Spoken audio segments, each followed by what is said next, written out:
മഴ വന്നുകൊണ്ടിരുന്നപ്പോൾ വരിക്കാത്ത കയറി ചക്ക പൊട്ടിച്ചുകൊണ്ട് രണ്ടുപേരും കൂടി ഇരിക്കുമ്പോൾ ഇടി കിട്ടി ബോധം കെട്ടുപോയി. ആദ്യം ഉണ്ടായ മക്കൾ രണ്ടുപേരും മരിച്ചുപോയി. ആദ്യത്തെ ഒരാൾ 2-3 മാസം കിടന്നു. അപ്പോൾ അവിടെ ആരും ഇല്ല, ഞാൻ മാത്രമേ ഉണ്ടായിരുന്നു. അവിടെ അയൽവക്കത്തെ വീട്ടുകാരിൽപ്പെട്ട ഒരാളും കൂടെ വന്നു, അടുത്തവരൊക്കെ കൂടെ വന്ന്.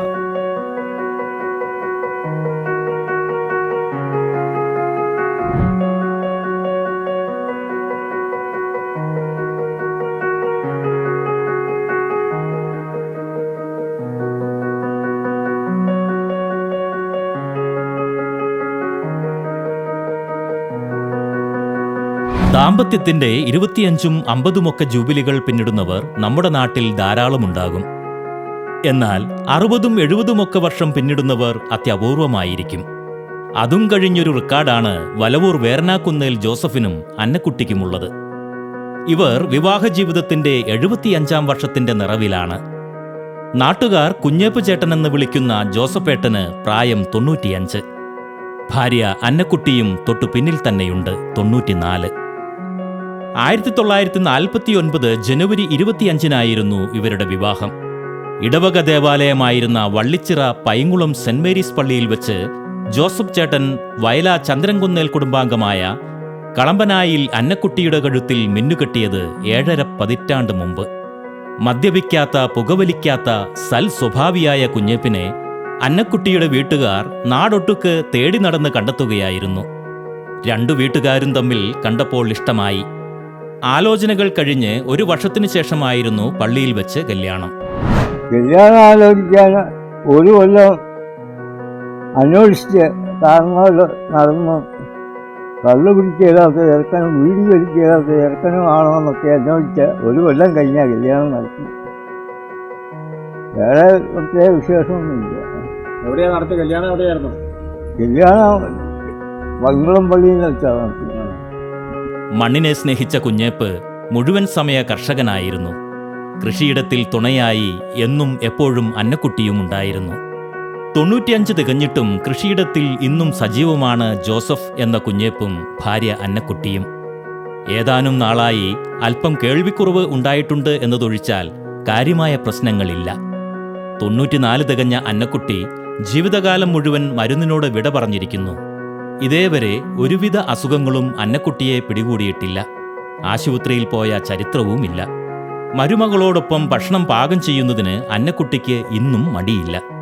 ഈ അപൂർവ മാതൃകാ ദമ്പതികൾക്ക് രാവിലെ പൂച്ചെണ്ടും പൊന്നാടയുമായി എത്തിയത് ജോസ് കെ മാണിയാണ്. രാവിലെ മുതൽ മക്കളും കൊച്ചുമക്കളും നാട്ടുകാരും ബന്ധുമിത്രാദികളും വീട്ടിലേക്ക് എത്തിക്കൊണ്ടിരുന്നു. തുടർന്ന് തോമസ് ചാഴിക്കാടൻ MP, മുൻ MLA സ്റ്റീഫൻ ജോർജ്, പഞ്ചായത്ത് അംഗങ്ങളും പൊതുപ്രവർത്തകരും എത്തി. വൈകിട്ട് പള്ളിയിൽ പ്രത്യേക പ്രാർത്ഥനയും നടത്തി. 28-ാം തീയതി നമ്മുടെ പള്ളിയിൽ അവർക്ക് വേണ്ടി പ്രത്യേകമായിട്ട് വിശുദ്ധ കുർബാന ബഹുമാനപ്പെട്ട വൈദികർ വന്ന് അർപ്പിക്കുകയും അതോടൊപ്പം തന്നെ പ്രത്യേകമായിട്ട് പ്രാർത്ഥിക്കുകയും അതിനു മുമ്പ് അവർ കുമ്പസാരിക്കുകയും പ്രത്യേകമായിട്ട് ഇതിനു വേണ്ടി ഒരുങ്ങുകയും ആ ഒരു സന്തോഷത്തിൽ പങ്കുചേരുവാനായിട്ട് അവർക്ക് ഇടവേള ഭാഗമായി പള്ളിയിൽ വെച്ച് ഒരു മെമൻറ്റോ കൊടുക്കുകയും അവരെ പ്രത്യേകമായിട്ട് ഷാള് അണിയിച്ച് ആദരിക്കുകയും ചെയ്തു. അത് വലിയ സന്തോഷത്തിൻ്റെ ദിവസമായിരുന്നു. അവർക്ക് വലിയ സന്തോഷമായി. ഇടവയിൽ നിന്നുള്ള ആ ആദരം മുന്നോട്ട് ഒരിക്കൽ കൂടെ എല്ലാവിധ ആശംസകളും ഇടവയുടെ പേരിൽ സ്നേഹത്തോടുകൂടെ അവർക്ക് നേരും. മക്കളും കൊച്ചുമക്കളും ചേർന്ന് ആശംസാ സമ്മേളനവും സ്നേഹവിരുന്നും കലാപരിപാടികളും നടത്തി. ചാച്ചനും അമ്മച്ചിയും, ചാച്ചനെയും അമ്മച്ചിയെയും നല്ല പൊന്നുപോലെ നോക്കി വളർത്തിക്കൊണ്ടുവന്ന് അതെല്ലാം കണ്ടാണ് ഞാനും വളർന്നത്. അപ്പോൾ അവരെയൊക്കെ ഒരു ബുദ്ധിമുട്ടും ഇല്ലാതെ അവരുടെ ചോദിക്കുന്നതൊക്കെ സാധിച്ചു കൊടുത്തുകൊണ്ട് നല്ല രീതിയിലാണ് ഇവർ പ്രവർത്തിച്ചുകൊണ്ടിരുന്നത്. അതുപോലെ തന്നെ ഇവരെ സംബന്ധിച്ചിടത്തോളം ഇവരെ ഇന്ന് വരെ ഒരു വഴക്കുണ്ടാക്കിയോ ഒന്നും ഞാൻ ഇതുവരെ കണ്ടിട്ടില്ല. കാരണം സ്നേഹത്തോടു കൂടിയാണ് ഇവർ ജീവിച്ച്. എന്നും കല്യാണം കഴിച്ചു കൊണ്ടാൽ തൊട്ടപ്പെന്നുള്ള ഒരു കട്ടിലിൽ ഇപ്പോഴും ഈ 95-ാമത്തെ വയസ്സിൽ ഒരു കട്ടിലേക്ക് കിടക്കുകയും അതുപോലെ ചാച്ചനെ ഒന്ന് കണ്ടില്ലെങ്കിൽ അമ്മച്ചി ഓടി നടക്കുകയും ചാച്ചൻ രാവിലെ 6:30-ക്ക് എന്നും പണിയാൻ പോകും. ഇപ്പോഴും പണിയാൻ പോയിട്ട് ഇച്ചിരി താമസിച്ച് വന്നെങ്കിൽ അമ്മച്ചി ഓടി ചെല്ലും കണ്ടെത്തി, എന്നിട്ട് ചെന്ന് കൂട്ടിക്കൊണ്ട് വരും. ഒരു നിമിഷം പോലും ഇവർക്ക് പിടിഞ്ഞിരിക്കാൻ പറ്റിയല്ല. ഇപ്പോഴും ചാച്ചന് അമ്മച്ചിയുടെ ഉമ്മ കിട്ടണം. അത് കിട്ടിയില്ല ഈ ചാച്ചയെ ഭയങ്കര വിഷമം. അത് കാരണം അമ്മച്ചിയെ ചാച്ചനയ്ക്ക് ഉമ്മ കൊടുക്കുകയും ഇവരുടെ സ്നേഹം കണ്ടാണ് ഞങ്ങളും വളർന്നത്. ഇവരുടെ ആ സ്നേഹം എന്ന് പറഞ്ഞാൽ അത് ഭയങ്കര വിലമതിക്കാത്ത സ്നേഹമാണ്. എല്ലാ ദിവസവും വെളുപ്പിന് പള്ളിയിലേക്ക് പോകുന്ന ശീലമായിരുന്നു രണ്ടുപേർക്കും. ഏതാനും നാളുകളായി മക്കളുടെ ഇടപെടലിനെ തുടർന്ന് രാവിലെ വാഹനത്തിരക്കേറിയ റോഡിലൂടെ നടന്നുള്ള പോക്ക് ഇല്ലാതായി. പള്ളിക്ക് ആദ്യത്തെ കാലത്തിൽ ചാത്തൻ്റെ കുറച്ച് പൈങ്ങളം പള്ളിക്ക് ബുധനാഴ്ചയും ശനിയാഴ്ചയും പോയിക്കൊണ്ടിരിക്കും. ഞായറാഴ്ച ഏതായാലും പോകണമാണല്ലോ. ഇവിടെ പള്ളി പറഞ്ഞ പിന്നെ എല്ലാ ദിവസവും രാവിലെ പള്ളിയിൽ പോയി കഴിഞ്ഞ് ബാക്കി പണികൾക്കൊക്കെ പോവുകയാണ്. പള്ളിക്കലും എല്ലാ സമയവും എല്ലായിടത്തും പോയിക്കൊണ്ടിരുന്നു. കോവിഡ് വരുന്നവർ അതുകായപ്പോൾ 60 വയസ്സ് കഴിഞ്ഞവരാരും പുറത്തോട്ട് പോകരുതെന്നൊക്കെ പറഞ്ഞ് പിന്നെ എങ്ങോട്ടും പുറത്തോട്ടൊന്നും പോയിട്ടില്ല. നാട്ടുകാരെ കണ്ട് വിശേഷങ്ങൾ പങ്കുവയ്ക്കുവാൻ കഴിയാത്തതിൽ ഇരുവർക്കും ദുഃഖമുണ്ട്. എന്നാൽ നിരവധി സന്ദർശകർ വീട്ടിലെത്തുന്നതിൽ ഇരുവരും സന്തോഷത്തിലാണ്. രണ്ടാൾക്കും വായന പ്രിയമാണ്. 95 എത്തിയിട്ടും കണ്ണടയില്ലാതെ ദിനപത്രങ്ങൾ കൃത്യമായി വായിച്ചിരിക്കും. വൈകുന്നേരം TV വാർത്തകളും സിനിമ ഉൾപ്പെടെ വിനോദ പരിപാടികളും കാണും. കപ്പയും മീനും ഇഷ്ടഭക്ഷണം. ഇന്നും കപ്പ കൃഷി ചെയ്യുന്നുമുണ്ട്. ഇരുവരും ഒന്നിച്ചിരിക്കുന്ന അവസരത്തിൽ അന്നക്കുട്ടിയുടെ ഭക്തിഗാനാലാപനത്തോടൊപ്പം കുഞ്ഞേപ്പും ചേരും. തത്ര വന്നിടുന്നു ഞാൻ ചിത്രമാധുര്യ സ്നേഹ പാത്രവാനല്ലയോ നീ ആരാലും ധരിച്ചിടാം ഓർക്കുമ്പോൾ നിൻ കൃപകൾ നൽകുന്നു ഞാനാണെന്നു മക്കളെന്നോർത്തിടുവിൻ നാളുതോറും എൻ്റെ നാവേ പാടുമാതാവിൻ സ്തുതി. ഇവർക്ക് 4 മക്കളാണുള്ളത്. കൊച്ചുമക്കളായി 12 പേരും.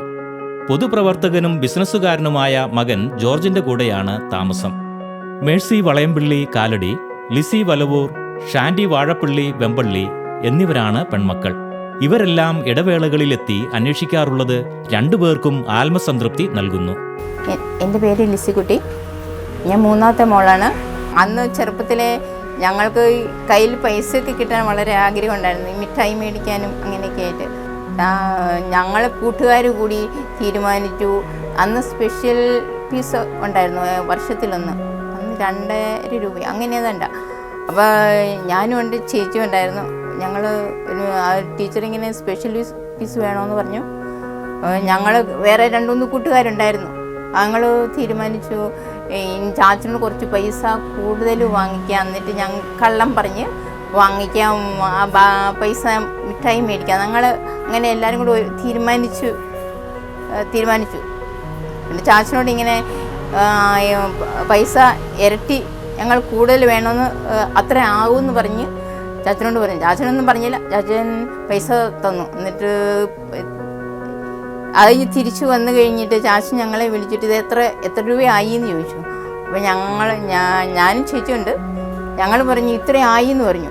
ശരിയാണോ എന്ന് ചോദിച്ചു. ഞങ്ങളെ വെയിലത്ത് ചാച്ചൻ ഒരു അരമണിക്കൂർ മുട്ട നിർത്തി. അത് പിന്നെ ഞാൻ എൻ്റെ ജീവിതത്തിൽ ഒരിക്കലും കളവും പറഞ്ഞിട്ടില്ല, അങ്ങനത്തെ കാര്യങ്ങളൊന്നും ചെയ്തിട്ടില്ല. അതെൻ്റെ ജീവിതത്തിൽ വലിയൊരു അനുഭവമായിരുന്നു. എൻ്റെ പേര് സിസ്റ്റർ സ്റ്റാരി MSMI. ഞാൻ വാർത്താപൂ മുസ്ലിം മെമ്പറാണ്. അമ്മൂമ്മയുടെ വീടാണ് വേരനാൽ എന്ന് പറയുന്നത് ആണ് ഞങ്ങളുടെ തറവാട്. കുഴികുളം മാറി താമസിച്ചപ്പോൾ ഉണ്ടായ ഒരു വീട്ടുപേരാണ്. അപ്പോൾ ഈ വേരനാൽ കുടുംബത്തിൽ എല്ലാവരും വളരെ സൗഹാർദ്ദത്തോടെ ജീവിക്കുന്നത്, സ്നേഹത്തോടെ ജീവിക്കുന്നതും വലിയ ഭക്തരായ മനുഷ്യരുമായിട്ടാണ് ഞങ്ങൾക്ക് അനുഭവപ്പെട്ടിട്ടുള്ളത്. ഞങ്ങൾ ഹോളിഡേയ്സിന് വരുമ്പോൾ എൻ്റെ അനിയത്തിയും MSMI സിസ്റ്ററാണ്, സിസ്റ്റർ ലിസി തടത്തിൽ. അച്ഛനും അമ്മായിയും ഇന്ന് പ്രാർത്ഥിക്കുന്ന പ്രാർത്ഥനാ റൂമിലാണ് ഞങ്ങൾ കിടന്നുറങ്ങുക.